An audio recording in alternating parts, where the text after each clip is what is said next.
All eyes on AI today as a summit is scheduled in DC later. Will America lead in artificial intelligence tech, or will AI learn to lead us? Welcome to Chris V's DC Dispatch. Coming up, we have Google whistleblower Zach Voorhees. He's going to be joining me with AI analysis. And Lindell TV's Allison Steinberg is live at the White House with highlights from a press briefing that just wrapped up there a little bit ago. Boy, that was a fiery one. And don't let negative news weigh you down. We have plenty of Wednesday weekly wins to share. But first, a big topic in that press conference was Russiagate, which has now become known as Obamagate, as DNI Director Tulsi Gabbard has put the former president in the crosshairs of manufacturing the Russia hoax. Obama has responded to the accusation of treason. In a rare statement, the former president slammed Trump's outrageous calls to prosecute him, saying allegations of a 2016 coup over Russian interference claims are, quote, ridiculous and, quote, weak attempt at distraction. The Guardian reports Obama's office says Tulsi Gabbard's docs don't change the fact that Russia meddled to hurt Clinton, not alter votes, as confirmed by a 2020 Senate report. Gabbard was quick to respond to his statement. Here's what she had to say. We will be releasing further documents tomorrow that will refute that statement.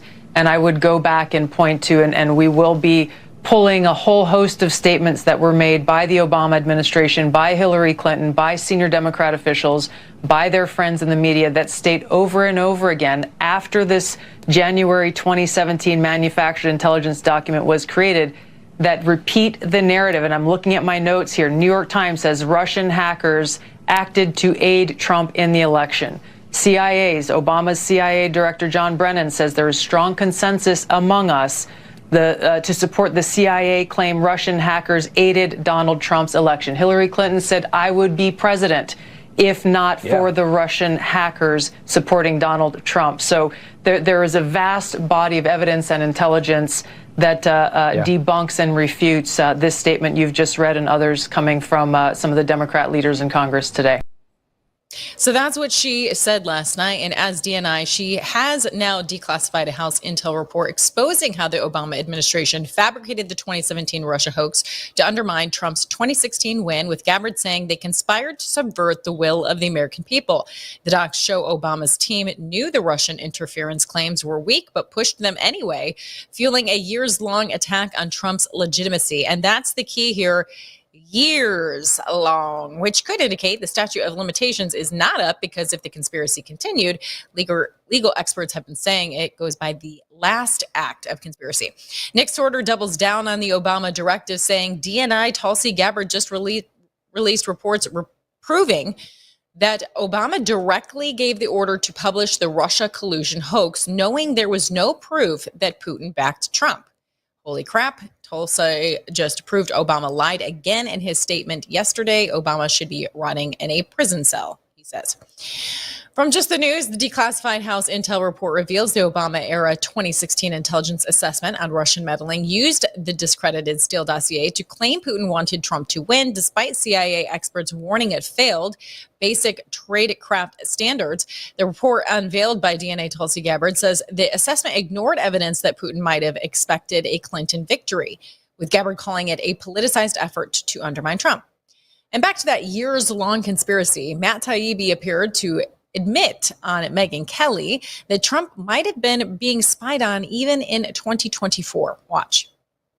Anyway, you're reporting that DOJ is also focusing on conspiracy charges, looking at conduct from 16 through 2024, and also at evidence that members of Trump's campaign may have been spied on in 2024. So can you please elaborate on either of those points? I can't say a whole lot, Megan, other than what I wrote. But I've heard a couple of different stories. I have one source who has a very concrete story about this, but I can't go forward with it yet. But what I can say is that there's a statute of limitations issue with some of these 2016 behaviors that would be solved if they could prove a continuing pattern of conduct. And there were various investigations that took place during the Biden era, some of which the public knows about, some of which they don't know about. And those, I think, would become tied to a conspiracy charge that would relate to these 2016 behaviors.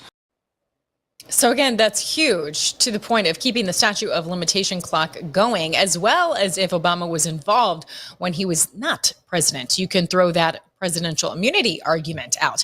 But what about crooked Hillary? According to Town Hall, Senate Republicans, led by Senator Chuck Grassley, are reopening the Hillary Clinton email probe, citing a declassified 2018 DOJ Inspector General report that shows the FBI under James Comey failed to fully investigate thumb drives with relevant evidence. Grassley says Comey, McCabe, and Strzok didn't do their jobs, pointing to texts suggesting Clinton aides coordinated with Obama's White House to dig dirt on Trump. This could tie into a broader conspiracy, and of course, the DOJ's now digging in. Let's check in with Allison Steinberg live in DC. She was there in the briefing room. Allison, it seemed like whether or not the reporters were particularly interested in all these bombshells, since some of them were reporting opposite of that, they were going to get it, because we did get a visit from Tulsi Gabbard there in the briefing room. Yeah, we sure did. And it was wonderful to see her. Gosh, I was so taken back when she stepped into that room. And it was wonderful that she was there to set the fake news media straight on all of the fake lies that they've perpetuated for the last several years on this Russia hoax. We know that, under these massive revelations that she has unveiled, Obama and his administration colluded with the media to push this ongoing lie to try to undermine Trump and subvert the will of the people. And they did a great job, because obviously a lot of people bought into the garbage. We know now that it's all fake. The president has said this for many years, and he was the first to start speaking out on it. Lo and behold, he was correct. And now it's hilarious to see the fake news media be forced to actually hear the truth and put them in a very strange position. I mean, this boils down to, are they going to continue to perpetuate the lies that are being exposed for the world to see, or are they going to start telling the truth? They're in a very difficult situation now. It'll certainly be interesting to see how they manage all of this, I think. Yeah, absolutely. I was that we had, okay, well, first of all, the first thing that was interesting was like, wait a minute, is this press briefing starting early? Because I have not seen a press briefing start early. If anything, they always notoriously start late. I think the latest one just recently, like 45 minutes late. And this one appeared to start early. And so that kind of threw it was off. late. It was late. It was also about 45 minutes late. Oh, okay. Okay, Yes. so maybe I'm just getting my time zone times mixed up there, because I wasn't expecting it at that time. Okay, so but another thing I found interesting about the press briefing was that we really didn't touch upon AI at all, even though that's a big topic today with this summit coming up. Yeah, it is a big topic, absolutely. But I think it was sort of drowned out by all of the other massive news that's come out in just the last 24 hours. But really the last week, there's been so much that has really been uncovered pertaining to the DNI and these ongoing reports that just expose the corrupt criminal, really, that Obama and his previous administration are. I actually wanted to play this clip. Tulsi gave some opening remarks on the irrefutable evidence on Barack Hussein Obama. So let's take a listen to that, and then we can unpack it from there. At President Trump's direction, and with the support and coordination with the House Intelligence Committee Chairman Rick Crawford, today we've released a declassified Oversight Majority Staff report that was produced in September of 2020. The stunning revelations that we are releasing today should be of concern to every American. This is not about Democrats or Republicans. This has to do with the integrity of our democratic republic and American voters having faith that the votes cast will count. There is irrefutable evidence that detail how President Obama and his national security team directed the creation of an intelligence community assessment that they knew was false. They knew it would promote this contrived narrative that Russia interfered in the 2016 election, to help President Trump win, selling it to the American people as though it were true. It wasn't. The report that we released today shows in great detail how they carried this out. They manufactured findings from shoddy sources. They suppressed evidence and credible intelligence that disproved their false claims. They disobeyed traditional tradecraft intelligence community standards and withheld the truth from the American people. In doing so, they conspired to subvert the will of the American people who elected Donald Trump in that election in November of 2016. They worked with their partners in the media to promote this lie, ultimately to undermine the legitimacy of President Trump and launching what would be a years-long coup against him and his administration. We're here today because the American people deserve the truth, they deserve accountability, and they deserve justice. So, laying it out there for everyone. But of course, as we touched on a moment ago, the fake news didn't really like this too much. They were seemingly very upset. I was looking around at, all of their faces, and they were just sort of bewildered by the whole thing. We also heard, I don't think we have the clip, but Caitlin Collins really caused a ruckus of CNN, of course. She really just sought to totally undermine and insult Tulsi Gabbard on the world stage for all to see. She sort of asked this ridiculous question along the lines of, are you just releasing this information to try to get into better standing with the president, insinuating that he's very unhappy with her? And Caroline Leavitt actually interjected and spoke on behalf of the president and said the president is not unhappy with Tulsi Gabbard by any means. In fact, he's been incredibly happy with her. And so there was this very awkward exchange back and forth between the two. It was so uncomfortable. And I was just looking around at everyone like, is this actually real life? Like, I can't believe that Caitlin Collins has the audacity to do this for the world to see. But yeah, she did it. So it was very interesting, to say the least. And, again, I'm just glad that this is going to, I hope, force the fake news to actually report the truth. As Trump would say, what a nasty woman. That's what I was thinking just the disdain that she, and the snobby way that she asked that question with very clear agenda, as you said, to undermine Tulsi to her face.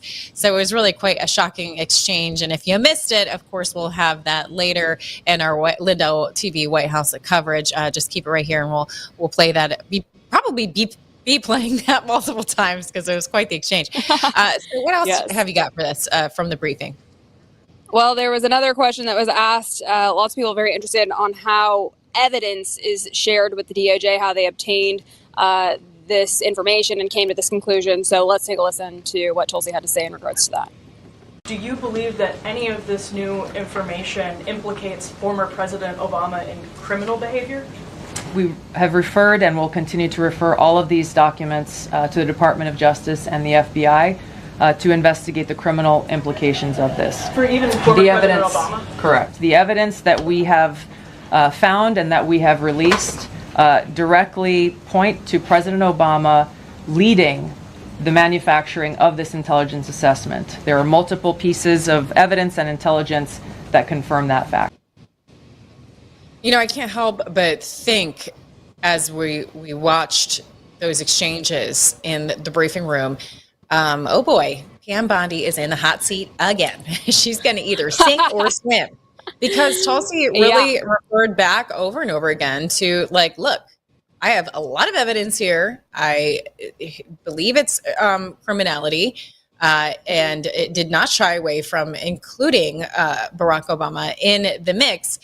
But she's leaving it at the foot, quite literally, of Pam Bondi, who is, again, she has a lot to prove right now. That's what I came away with thinking that, right? She sure does, and that's exactly what I was thinking too. Because my main question, of course, I think it's all of our question at this point in time is: are we going to see arrests? This is what ultimately needs to happen. Obviously, the evidence is there. There's more than enough of it. Are they actually going to be investigated and prosecuted? So yeah, I think Tulsi Gabbard, obviously, she's not going to be the deciding factor on that, but she directed that all to the FBI and the DOJ. So they certainly have their work cut out for them. Yeah. I sure hope they're wasting no time in proceeding with these efforts. The clock is ticking, and we don't really have any time to waste here. And this is critical. If we don't get these people arrested now, we may never have another chance.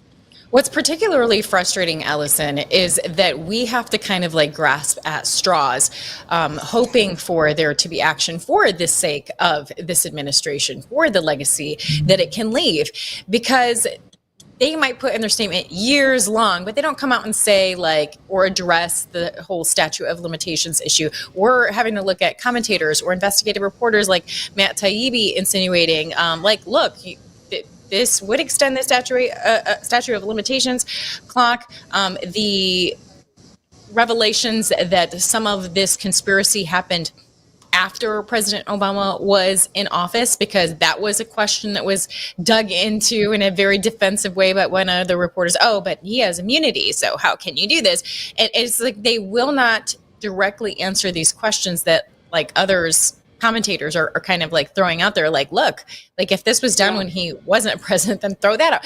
I wish they would direct some of those insinuations, some of those predictions, but maybe they have to keep that kind of stuff close to home. Maybe they can't let it all out, their strategy, right? That is certainly a possibility, and I like to think that's what's happening when there's seemingly such inaction. I hope that there's a lot of action going on behind the scenes they just can't talk about. But that's a great point, Christy. So many of us are having to go to independent journalists and podcasts to try to sort out this abundance of information, these, various possibilities that could happen. The statute of limitations being a very important one. Emerald and I were just talking after the briefing, doing a recap, saying the DOJ should host a presser to have all these questions asked and directed to them. I think that's the next step. That's what needs to happen now, because there are so many unanswered questions, and it's always just, we defer to the DOJ on this. Well, okay, we need answers, and I think it's their duty to provide that to us at this point in time. So I don't know, maybe we need to keep talking about it and put the public pressure on and try to get them to host a DOJ press conference for us to attend. I think it really speaks to the low confidence that we have. It's like we're all trying to dish up, like, here, this is what you could do, or you could do this, or have you considered this? Because we have no confidence that they necessarily know what they're doing, or will have the bravery to do it. So it's really kind of a sad state of affairs in that regard. But yeah, sorry, go ahead. I was just going to say it is sad, but it's good also that we have these conversations, because I think they actually do listen once the conversations are had enough and they start getting traction, and then they go viral, and then that you can't escape it. Like the Epstein stuff, right? It was about to be swept under the rug until everyone wouldn't shut up about it, and now things are happening. So I don't know. It really is up to we the people to make the change that we want to see. Yeah, and we will keep that up. In the meantime, they want to and should tout the wins, and so we did get some updates on Trump administration wins, right? Yes, that's right. We did get a long list of wins from the Trump administration. This week marks the 6-month mark. So let me just pull up my notes to go over what Caroline Leavitt highlighted. She said, 6-month mark has delivered on campaign promises to defeat Bidenflation, which is now, the lowest in 4 years. 700,000 new jobs with all American workers. We signed the largest tax cuts in American history, of course, with the BBB. We ended Biden's illegal alien, horrible immigration system at the border. Obviously, 0 aliens released into the country over the last 2 months. Restored law and order. The U.S. is now on track for the lowest murder rate on record. Oil and gas production is surging, lowest gas prices in years.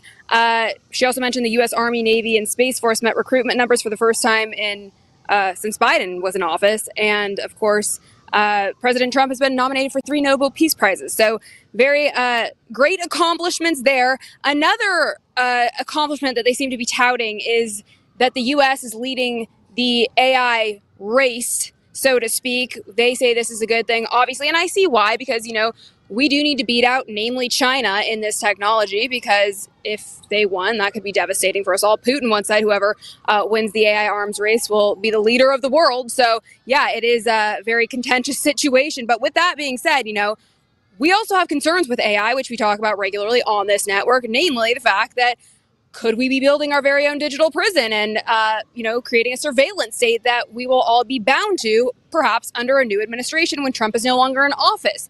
That's a question I would have loved to have asked, but unfortunately I didn't get the opportunity to. With that being said, though, Trump is the keynote speaker tonight at an artificial intelligence summit that is happening here in Washington, D.C. Let's take a listen to what Caroline Levitt had to say in regards to winning the AI race. Later this afternoon, President Trump will deliver the keynote address at the Winning the AI Race Summit here in Washington, D.C. President Trump believes it is non-negotiable that the United States wins the AI race, which is why today, President Trump will announce a bold and comprehensive AI action plan to sustain and enhance America's global AI dominance. Under President Trump's leadership, our country will lead the world in AI to secure a brighter future for all Americans, massively grow our economy, and protect our national security. The president will also sign 3 executive orders at the event this afternoon. So there he goes, continuing on with, winning the AI race, which I guess, if it's just to, if you're just viewing it from the perspective of national security, yeah, that's great. But again, the other concerns still remain. And I haven't heard anyone really address them. I haven't really heard anyone within the administration or Congress even talk about the potential dangers of AI. So I think it's a question that still needs to be asked. And hopefully we continue talking about it. And we, again, put on the public pressure campaign so we get those answers. Well, lucky for you and our viewers, we are going to continue talking about it. In fact, my next guest is Zach Voorhees, who knows a little something about big tech and whistleblowing and concerns of AI. So he's going to be coming up to continue the conversation on AI and some concerns that he has and others of us have and how we can address those. But Caroline Levitt also speaking on wins in international trade deals. When I watch, because you know how it goes, you have to get both sides as you're able to analyze how network news reports things. So anytime I consume network news, they're always saying, oh, Trump, he had all these trade deals he was going to make, and there's only a handful. But she did have more to report on today. Yeah, that's right. There was major deals made with Japan, Indonesia, and the Philippines yesterday. That was a successful deal that happened after the president of the Philippines left the White House yesterday. So that was great. She also pointed out that, this marks the 6 months in which he's been actively working on this. Of course, this was announced on Liberation Day, and all of the fake news media said, the economy was going to fall into a recession. This was going to be the end of the world. The tariffs were going to be terrible, and none of the rest of the world would want to comply or make a deal with the U.S. But here we are. I don't know what the total count is now, but I know a number of countries have come to the table to make a deal with the president. And as a result, billions have come in. So sounds like the art of the deal works, and the fake news media should maybe trust Trump a little bit more than they do. Well, speaking of fake news media, I'm really anxious to see how they cover this press briefing today because they were addressed directly multiple times and asked to look at the documents, to actually look into this, to actually do what they should have done to begin with and investigate rather than parrot what the former administrations were telling them was going on, rather than digging and investigating on their own. So it'll be interesting if they take her advice at all, if they do report on this honestly. But after seeing Caitlin Collins' exchange, it's not very hopeful. It sounds like they have their talking points and they're going to continue to parrot the same nonsense. So it's just really, it's sad because this is a huge scandal, bigger than what you could argue, bigger than Watergate. And we would expect and hope that we could get some fair coverage on this. I mean, go ahead and mention your talking points, but give the full analysis of what she's actually declassified and released. But that will remain to be seen. Allison, thank you so much for being in the briefing room and giving us the highlights there. And I know that we're going to see much more of you later in the Lindell TV White House coverage. Yes, absolutely. And maybe we should hold those fake news outlets accountable by threatening them with treason too, since they're complicit as well. Just a thought, maybe then they'll tell the truth. Who knows? Yeah, you never know. Worth a try. All right. Thank you so much, Allison. Thanks, Christy. You bet. All right. As Allison mentioned, this Artificial Intelligence Summit is also there in DC, and that's actually just hours away. I'm going to have more details on that. But first, a quick word from our friends that make this programming possible. Whether it's being a weekend warrior or spending time with your family, feeling your best is the key to doing the things you love. That's why I'm excited to tell you about Nirvanta. It's a natural solution designed to help you stay active and live well naturally. Nirvanta is a topical blend of all natural essential oils like frankincense, myrrh, and a proprietary gold standard plant stock extract. It's perfect for your hands, feet, knees, back, or anywhere else that needs a little extra care. Use Nirvanta proactively as part of your daily maintenance routine, and you're guaranteed you're going to feel the difference. Simply massage Nirvanta in for at least 60 seconds, 2 to 3 times a day to get the best results. And if you're not completely satisfied, you get your money back. No questions asked. There's simply no risk and no reason not to try Nirvanta today. Right now, you get 15% off with code Lindell exclusively at nirvantahealth.com. So stop reaching out for that medicine cabinet. Get Nirvanta instead and experience the difference. Go to nirvantahealth.com. Use code Lindell to get 15% off today. Nirvanta Health. Live well naturally. With everybody talking about making America healthy again, I thought today'd be a great day to talk to all my fellow patriots about the importance of making your homes healthy again. Well, we have proudly partnered with airwaterhealing.com and their revolutionary whole home air purification system. The V3 from Airwater Healing does 3,000 square feet of purification. It eliminates dust, mold, viruses, and odors. But here's the part I love. They require no filters to ever be changed and virtually no maintenance. Whether you suffer from asthma, allergies, seasonal bronchitis, or just want to protect your family from the flu or even greater threats, don't wait to get your V3 from airwaterhealing.com today. Use code Lindell for 20% off in savings and free shipping. That's promo code Lindell at airwaterhealing.com.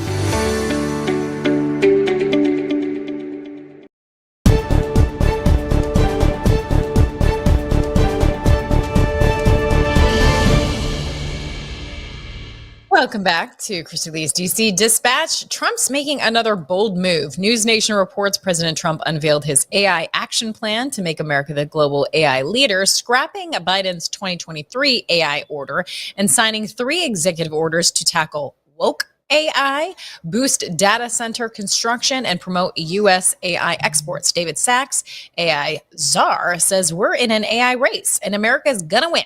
But critics like Sarah Myers West warn it prioritizes big tech over safety, sparking fears of AI running wild. Again, something we talk about frequently here on Lindell TV White House coverage. Here to discuss is big tech whistleblower Zach Vorhies. He was a senior software engineer at YouTube and Google for 8.5 years. While working at YouTube, he learned how Google was censoring the truth and used AI to re-rank the entire internet according to Google's cultural values. So Zach, thank you so much. Excited to hear your thoughts on this upcoming summit and in AI in general. Yes. Well, thank you for having me on. Just want to make sure that you can hear me. All right. I can hear you. Great. Yeah. So, when Biden got in there, he put down a lot of sort of big tech regulation, which was basically trying to get rid of the startups that were trying to enter into the space by regulating anything over the size of ChatGPT 4. And what Trump is doing is he's basically coming in there and rolling those back. How draconian were the old regulations? If you had any sort of AI company, you had to have a government connoisseur, basically, to make sure that you were aligned with the government and that you weren't spreading fake news. Well, we've all seen what that's sort of led us to. And right now it's rolling back.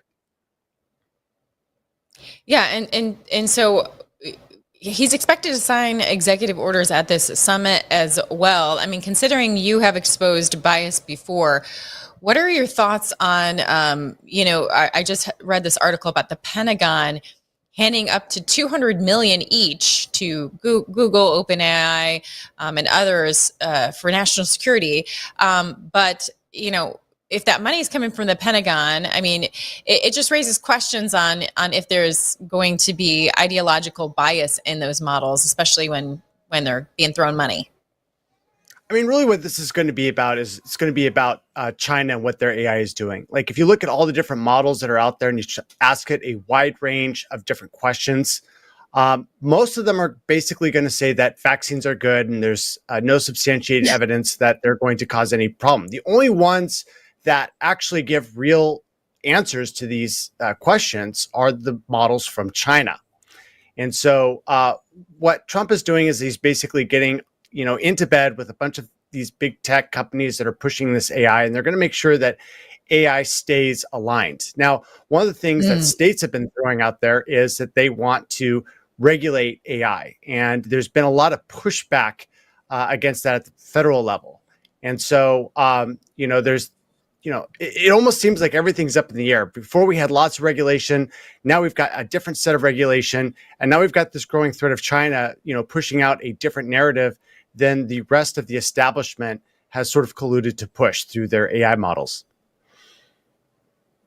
Well, let's talk about that, because that was something I know Marjorie Taylor Greene had brought up about the mega bill, that she didn't feel comfortable with this lack of states to regulate AI. And I mean, there's this fear that like big government, if federal gets to choose everything, then that makes it even more scary. Like we should give more power back to the states. So ultimately that the Senate struck that and it was taken out. But it is hard to understand, Zach. So, I mean, can you break that down a little bit further? Like what was the fear?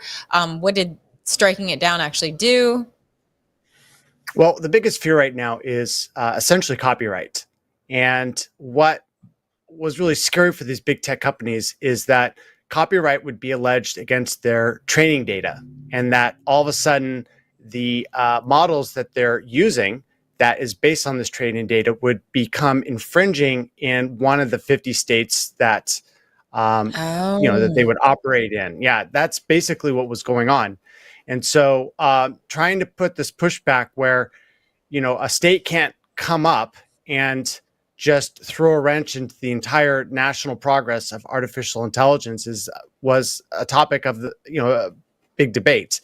Now, I don't think that just because that was struck down, that means that states are going to be able to, be allowed to come and basically push a national injunction against data collection. And so I see that right now we're in a little bit of limbo of exactly what are the guardrails that a state can actually put out there to prevent, AI encroachment on, the citizens' data. And it looks like that for now, at least that is unresolved.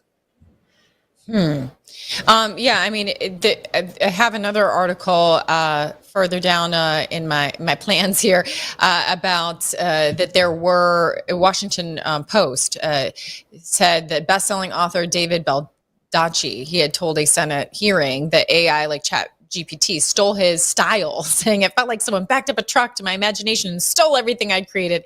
And so he is a part of these lawsuits against big tech like Meta and Anthropic for using millions of books without permission to train their AI. Where do you see those lawsuits going? I think that eventually there will be some sort of plug on the ability to access millions of these downloaded books, because basically these downloaded books become training data for all these AIs. And what you saw with Meta, what you've seen with other big tech companies, is that they're accessing these really giant repositories of human knowledge. I'm talking about zlib 1 through 3, libgen.rs, these massive, multi-terabyte repositories of books. Essentially, most of the big tech companies have gotten every single book that they can, and they've downloaded it safely in their archives. But now there's a push to make sure that the rest of the AI companies aren't able to access that same training data. You saw Meta go into a lawsuit where they kind of lost, but they've already trained their model, so it's not like they can reverse that. But what's happening is that a lot of the different open source libraries that were available are getting seized by the FBI, believe it or not.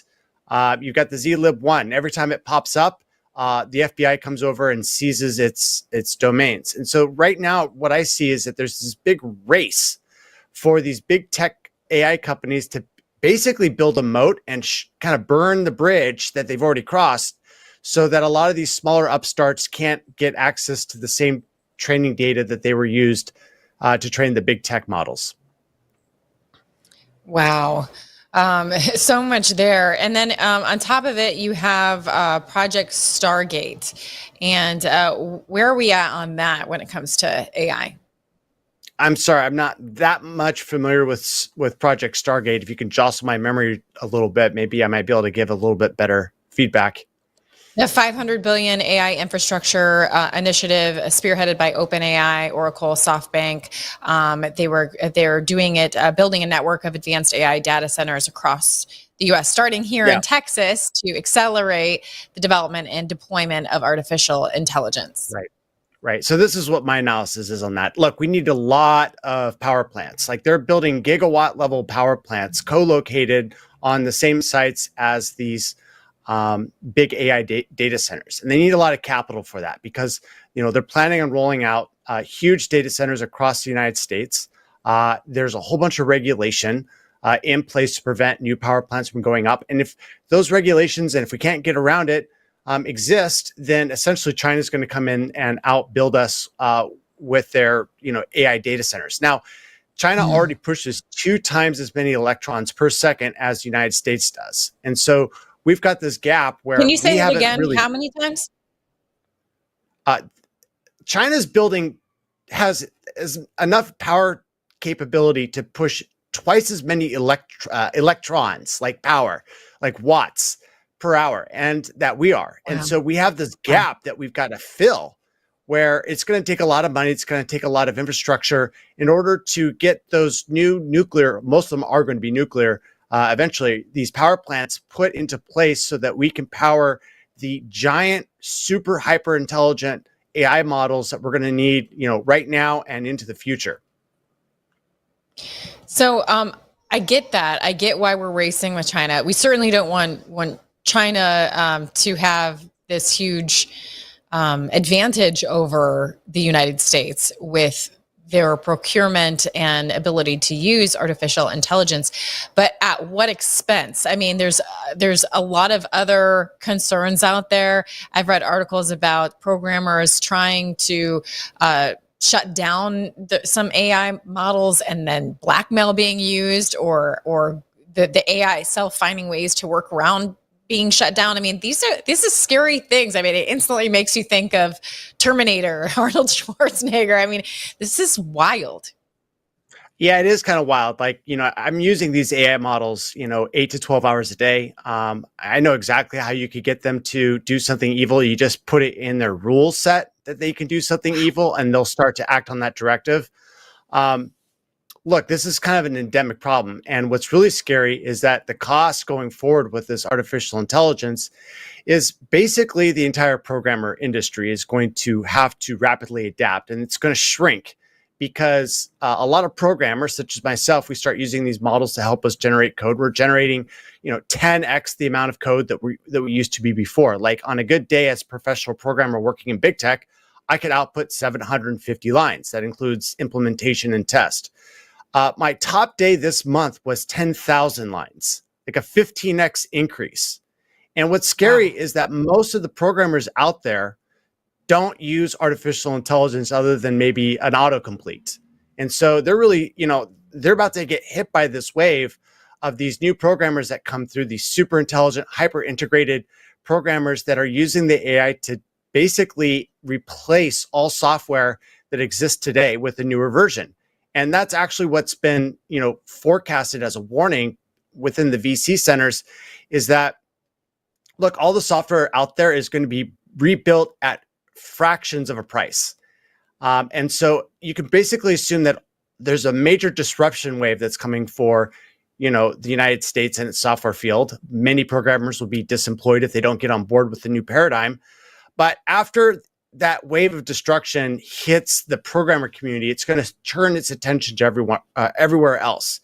These robots that they're creating, like the Optimus Prime, are incredible. And all you need is, an intelligent mind. Well, we have that intelligent mind. It's going to be networked. It's going to be able to walk into, a factory and immediately know exactly what to do by downloading a data set. And, that's going to ricochet everywhere as taxi drivers. I mean, I think taxi drivers are going to be, it's such a large industry for drivers to ride these taxis and drive them. When that gets hit by these like Waymo ride shares that are completely driverless, it's going to set off essentially a economic bomb, disemploying millions of people. And that's what we have to look forward to in the next year. Is this as this automation kicks up and ramps up into high speed, a lot of people, musicians, artists, programmers, the legal profession are going to suddenly see that their job can be replaced by, an artificial intelligence for, fractions, of a dollar rather than what it was before. And I'm seeing it here, and I know that it's going to basically happen everywhere else as well. So as someone that has worked for big tech, have you figured out like where the balance is, between being competitive with other countries in their use of AI and also safeguarding our country's citizens from not only job loss, but potentially other things that we can't even dream up of yet because we're empowering machines? No, there's no balance. We're in the wild, wild west. It's completely unregulated. There's stories about people developing with artificial intelligence and oops, they forgot to prevent write access from the AI to the database, and the AI decided to delete the whole thing, probably as it was investigating a bug. Says, well, let's just wipe the database and see if we can reproduce the bug, and the whole database is now gone, right? And the reason why it's able to do that is because there's essentially no centralized guardrails. You're on your own right now. We're in the wild, wild west. So right now there is no balance. And if we try to strike a balance where we try to slow this artificial intelligence down, like China's like neck and neck with the United States. And that's despite the fact that Biden and then President Trump started this CHIPS Act, which basically placed military style export controls on the NVIDIA chips that were used to power these models. China doesn't have them. And so China's had to come up with innovation and smart mathematical techniques in order to try to close the gap. And, Eric Schmidt last year went to Stanford, gave a speech saying that China was like 5 to 10 years behind. Just a month later, he had a correction saying, yeah, they're less than a year behind now. And so the Chinese are essentially neck and neck. They don't have any moral qualms about moving forward. And if we start saying, oh, no, we got to like slow it down, we're concerned about the job loss, essentially what that's going to do is that's going to hand the controls of the world economic system over to our geopolitical rival, which is China, and they're going to build it. And so right now it's like we're on a train heading for a type of destruction. And if we don't keep it going at full speed, there's a tsunami that's going to, drown us all. And so we're basically trying to choose between the less worst position rather than trying to figure out like what the best outcome is for Americans. It's the old lesser of two evils. Oh, great. Here we are again. Before I let you go, Zach, this all started because you were trying to do the right thing, not just the lesser of two evils, but the right thing, in sounding the alarm when you saw that internet searches, Google, YouTube, that they were censoring Americans, that they were standing against our fundamental freedom of speech by working into their programming, ranking things that basically didn't align with what they wanted out there. And so that's how we've come to know you. So I wanted to just do like a status check. Where do you think we are at now that we're under a new administration? I have seen a little bit of progress when it comes to like what you can talk about on YouTube or even Facebook, but what I've gained and what I can talk about, I've lost. And like there's still funny business going on where like 3,000 people a day on Facebook all suddenly decide they don't like me at the same time. Like it's like that cannot be real. You know what I mean? Like, so there's still funny business going on. Where do you think we're at? And do you think that there will be accountability? How are you feeling? Yeah, there's an FTC action that is ramping up. It was supposed to happen midsummer. Maybe it might happen in the fall now to investigate big tech censorship. What's really crazy is the fact that we're censoring humans at all. Like the only thing that we should be censoring is artificial intelligence because, it's got unknown alignments and God knows what it's going to say to try to make us do because we don't know the people operating it behind the shadows. And so this whole idea that we should be silencing people at all is just astounding. And as, essentially the first AI whistleblower that made it big, I warned the public that this is exactly what they're trying to do. They were trying to literally program us, those are their words, by filtering, aggregating, ranking our access to information. And now going forward, it's not just humans that are going to be a little bit uppity. It's going to be entire AIs that are operated by God knows who. And so I think that the censorship will close. I think that the turnkey censorship that they've already created is still intact. It's ready to go. And right now we're in a lull where we are almost like between ice ages, right? Like it's thawed a little bit. We have more freedoms, but essentially if we go to war or something, catastrophic happens, they need that censorship back. They just turn the key and it comes right back on. Wow. Scary stuff.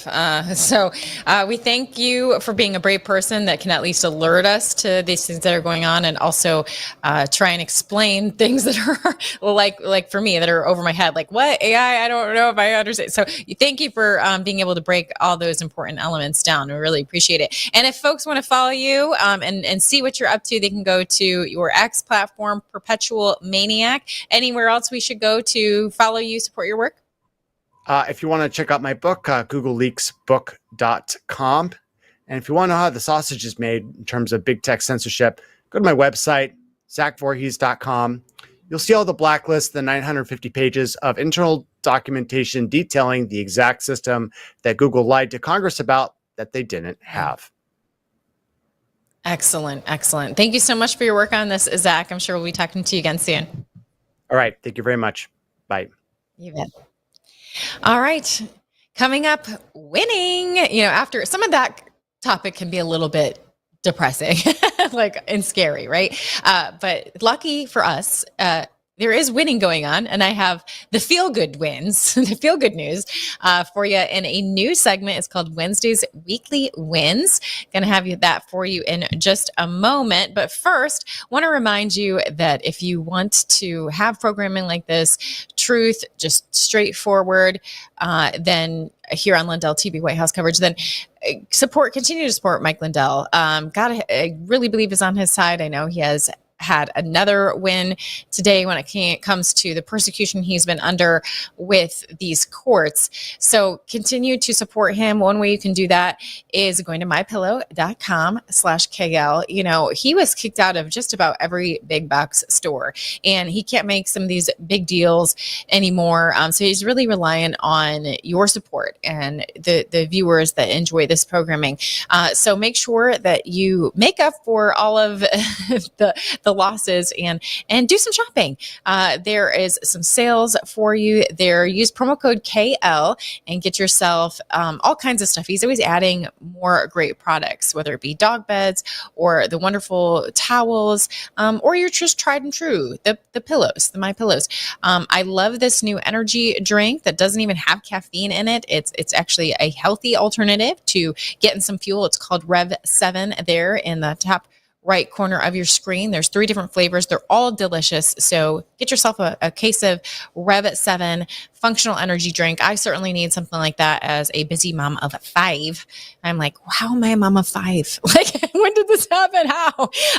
So I need all the energy I can get. Love the Rev 7. Green apple's my favorite, but I need to order another pack because I'm also a mom of teens. And these teens, they like all that garbage, right? That they get at the gas stations and stuff. And I'm like, don't drink that garbage. You need to have something like Rev 7 in your fridge. All right. With that, let's dig into, again, use promo code KL there at mypillow.com, but let's dig into Wednesday Weekly Wins. And to kick off Wednesday Weekly Wins, let's talk about the Trump effect. Okay. We have the U.S. Olympic and Paralympic Committee. They just updated athlete safety policy to comply with President Trump's executive order 14201, banning transgender women from competing in women's sports, a move tucked quietly into a 27-page document. CEO Sarah Hirschland says, as a federally chartered organization, we have an obligation to comply with federal expectations. But critics like the National Women's Law Center slam it as sacrificing athlete safety. I mean, what? What? How does this sacrifice athlete safety? This is an enhancement of athlete safety. Men should not be competing with women. Men should not be in women's spaces, locker rooms, and such. So this is just a common sense move that we're seeing have an effect, and we can thank Trump for that. And the Trump effect is continuing to bust up the fake news we've been having to deal with for the past several years. Late night propaganda puppet Stephen Colbert, bye-bye, he's out. Bias hack jobs, NPR and PBS, who've been taking our tax money to push leftist agendas, have been defunded. And the Washington Journal is getting sued and cut from covering Trump on an upcoming trip. And now we have this. Independent Sentinel reports President Trump announced a stunning $36 million settlement with CBS and Paramount over a deceptively edited 60 Minutes Kamala Harris interview, with $16 million already paid and $20 million more expected in ads or programming. Trump declared this is another in a long line of victories over the fake news media, putting outlets like the Wall Street Journal and CNN on notice for their fraud and deceit. Sunlight is the best disinfectant, and DNI Director Tulsi Gabbard is exposing the Russia hoax, and she's also been releasing other docs like the MLK Jr. files. Alveda King says it's a victory for truth and accountability. Trump continues to kill it on border security. Here's border czar Tom Homan on the immigration wins. Well, look, I'm shocked this guy didn't change his name, went into hiding. I mean, he has blood on his hands. I can't believe he's actually admitting to be a Biden border advisor, because based on his advice, we had historical immigration. They took the most secure border we ever had in Trump 45 and unsecured on purpose, which caused a historic increase in sex trafficking of young women and children. It caused 400 national security threats arrested at the border. It caused 250,000 Americans dead from fentanyl, an historic record. Over 4,000 migrants died across that border, an historic record. They broke a lot of records. They were all bad. And in the very end, they said, well, we dropped immigration by 70%. No, they didn't. He's probably the advisor to create the CHMV program, Cuba, Nicaragua, Venezuela, and Haiti. Let's bring 30,000 a month into the airports. Then let's open up the CBP-1 app and bring thousands in every day so we can say the illegal entries are down. They just played a shell game. I wonder if he advised Trump. I mean, did he advise Mayorkas and Kamala Harris and Biden to keep saying the border secure? We know it wasn't secure. President Trump secured this border, the highest level ever, in 7 weeks. He took the most unsecured border we've ever seen with all these historic numbers and secured it in 7 weeks, President Trump. Secured in 7 weeks, the border. The spending cut bill finally got passed, the first of hopefully more dollars saved. Dollars saved and dollars invested. The economy is booming with more trade deals being made. We had the Philippines just yesterday, and a Japan win is huge. Here's Trump on that one. But I just signed the largest trade deal in history. I think maybe the largest deal in history with Japan. And that was done with Japan. They had their top people here, and we worked on it long and hard, and it's a great deal for everybody. I always say it has to be great for everybody. It's a great deal. A lot different from the deals in the past, I can tell you that. But we're doing really well as a country. We're strong. We have a lot of money flowing in. The tariffs are kicked in better than anybody other than me and a few of the people in the room thought could happen, Howard and Scott. And I just want to thank you. You've been Japanese auto stocks soar on the trade deal with Japan, according to Zero Hedge. Toyota stock jumping 14% and Nissan up 8%. Goldman analysts say this cuts the auto tariff hit from a $3.47 trillion profit loss to $1.89 trillion. And now we have a deal with Indonesia. Trump truths it is agreed that Indonesia will be open market to American industrial and tech products and agricultural goods by eliminating 99% of their tariff barriers. The United States of America will now sell American-made products to Indonesia at a tariff rate of 0, while Indonesia will pay 19% on all of their products coming into the U.S., the best market in the world. In addition, Indonesia will supply the U.S. with their precious critical minerals, as well as sign big deals worth tens of billions of dollars to purchase Boeing aircraft, American farm products, and American energy. The deal, a huge win for automakers, tech companies, workers, farmers, ranchers, and manufacturers. And with that, let's take a check at the markets today, get a live look there over on Market Watch, and we can see green all along. Dow aiming for back-to-back gains. S&P 500 eyes a new record as stocks rise after U.S.-Japan trade deal. I mean, it's just remarkable to watch after all of the relentless doom and gloom reporting by the legacy media that these tariff deals were going to cause record inflation, that the market would tank, and here we are. Everything's just fine and doing quite well, actually. Just a reminder, though, if you want to diversify your portfolio, a true diversification is having some investments outside of the market. And precious metals has been a tried and true investment, and you can get those at MikeLindellGold.com. That's MikeLindellGold.com. You get a free gift for you there. And this is a way to, again, diversify against asset classes, not just in the market itself. You can also make an investment in energy. There's never been a better time, as we now are under an administration that is embracing and unleashing American energy. And so if you'd like to do that, you can go to ChristyOilBoom.com, and learn about the ultimate passive income play by investing in the #1 oil and gas royalty with friends over at Oxford Club. All right, let me try and hit this more on immigration before we have to go, because I keep on running out of time. You know, Democrats, the party that once fought to keep slaves picking cotton in the 1800s, are back at it. Critics say pushing policies that keep illegal immigrants in low-wage jobs to prop up their economy. Senator Cory Booker's new video doubles down, touting what illegals do for us. Watch this. I am lost.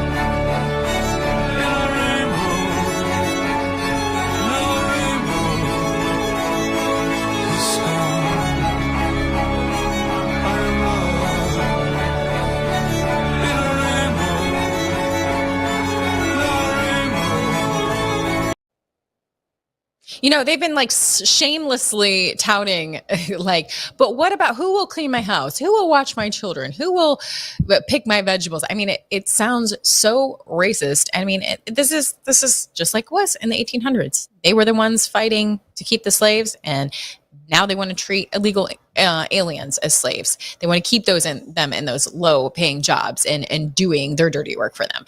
It is gross. No nonsense. Tom Homan is fed up and he's doubling down on deportation. Take a listen. Well, you know, Governor Hochul, you know, she supported the Bail Reform Act. This is why these people, these illegal aliens, walked out of a NYPD precinct. They didn't even get to Rikers Island. So it starts with bail reform. The sanctuary city, you know, starts with de Blasio and the city council. No, I put a lot of blame on the city council because we had an agreement to put ICE back into Rikers Island so we can arrest a lot of bad guys in the safety and security of Rikers Island. And the city council sued and stopped that from happening. So I put a lot of blame on the city council why the crime rate is so high in New York. But look, we're arresting record amounts of public safety threats in New York. We're making New York safer every day because of the people we arrest. But we got a lot more to do. We got a lot more to find. And that's why President Trump committed 2 weeks ago. We are going to prioritize sanctuary cities because we know we have a problem. We know they're releasing public safety threats every day. And I said, prioritizing sanctuary cities. Homan first reported these efforts to prioritize sanctuary cities right here on Lindell TV with Allison Steinberg, who also drew attention to the legislation that was essentially promoting amnesty so that more people could know what they were trying to do on that. I will try and have more immigration news for you tomorrow, but I am out of time here on DC Dispatch. You'll be seeing more of Allison Steinberg, bringing you the latest in Lindell TV White House coverage. Also, we have Vanessa Broussard coming up. So much in store, so keep it right here on Lindell TV White House coverage live. Thanks for watching.